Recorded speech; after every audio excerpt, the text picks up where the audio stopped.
അടുത്തൊരു 10 വർഷ ശേഷം സഞ്ജു എവിടെയാണ് സഞ്ജുവിനെ കാണുന്നത്? ഇന്ത്യൻ ടീമിൽ ഏറ്റവും നല്ല പ്ലെയർ ആയിട്ട് കളിച്ചുകൊണ്ടിരിക്കുകയായിരിക്കും ആ സമയത്ത്. മക്കളെ എന്നും രണ്ടുപേരും നന്നായിരിക്കണം.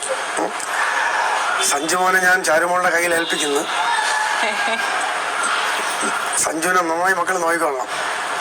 സഞ്ജു മോൻ ചാരുമോളെ നന്നായി നോക്കുമെന്ന് എനിക്കറിയാം. എനിക്കവൻ അത്രയും വിശ്വാസമുണ്ട്. മകളെ അവൻ ഒരു തരത്തിലും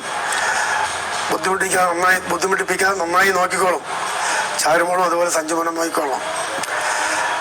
പിന്നെ സഞ്ജുട്ടൻ്റെ ഒരു ചോദ്യം ചോദിക്കാനുള്ളത്, ഇന്നേക്ക് 10 കൊല്ലം കഴിയുമ്പോൾ എൻ്റെ മനസ്സിലൊരു ചിത്രമുണ്ട് നിന്നെക്കുറിച്ച്.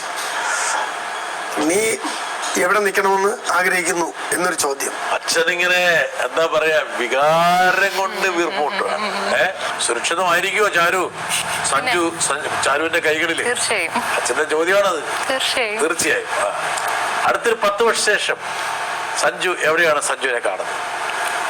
പിന്നെ അച്ഛൻ ഉദ്ദേശിക്കുന്നത് എനിക്ക് മനസ്സിലായി. ഞാൻ ഇന്ത്യൻ ടീമിൽ ഏറ്റവും നല്ല പ്ലെയർ ആയിട്ട് കളിച്ചുകൊണ്ടിരിക്കുകയായിരിക്കും ആ സമയത്ത്. മികച്ച ഒരു കളിക്കാരനായി സഞ്ജു അച്ഛന്റെ ഒരു സ്വപ്നമാണ്, ഒരു ആഗ്രഹമാണ്.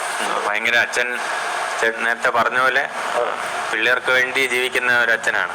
അപ്പൊ ഞങ്ങളുടെ ക്രിക്കറ്റിൽ ഞാൻ എൻ്റെ 5-ാം വയസ്സിൽ എനിക്ക് ബോൾ എറിഞ്ഞ് തുടങ്ങിയ അച്ഛനാണ്. 4-ാം വയസ്സിൽ അച്ഛനാണ് ഞങ്ങളെ കളി പഠിപ്പിച്ച് തുടങ്ങിയത്. പിന്നെ ചെറിയ ഒരു വീട്ടിൽ ഞങ്ങളിവിടെ സ്റ്റമ്പൊക്കെ വരച്ച് പേനയൊക്കെ വരച്ച് അച്ഛനാണ് ബോൾ ഇട്ട് തന്നിരുന്നത്. അവിടെയാണ് ഞാൻ എൻ്റെ കളിയൊക്കെ, അങ്ങനെയാണ് അച്ഛൻ എന്നെ പഠിപ്പിച്ചത്. അപ്പോൾ അച്ഛൻ നൈറ്റ് ഡ്യൂട്ടിയൊക്കെ കഴിഞ്ഞ് വരുമ്പോൾ അടുത്ത ദിവസം രാവിലെ ഉറങ്ങേണ്ട സമയമാണ്. ബാക്കി എല്ലാവരും ഉറങ്ങും, ബാക്കി കാര്യങ്ങളൊക്കെ ചെയ്യും. പക്ഷെ അച്ഛൻ ഞങ്ങളെ കളിപ്പിക്കാൻ വേണ്ടിയിട്ട് ബാസ്കറ്റ് ബോൾ ഗ്രൗണ്ടിലും ആ കോളനിയിലുള്ള എല്ലാ പിള്ളേരെയും വിളിച്ച് ഒരു ടീമൊക്കെ ഉണ്ടാക്കി. അച്ഛൻ്റെ ഫുട്ബോൾ ടീമുണ്ട്.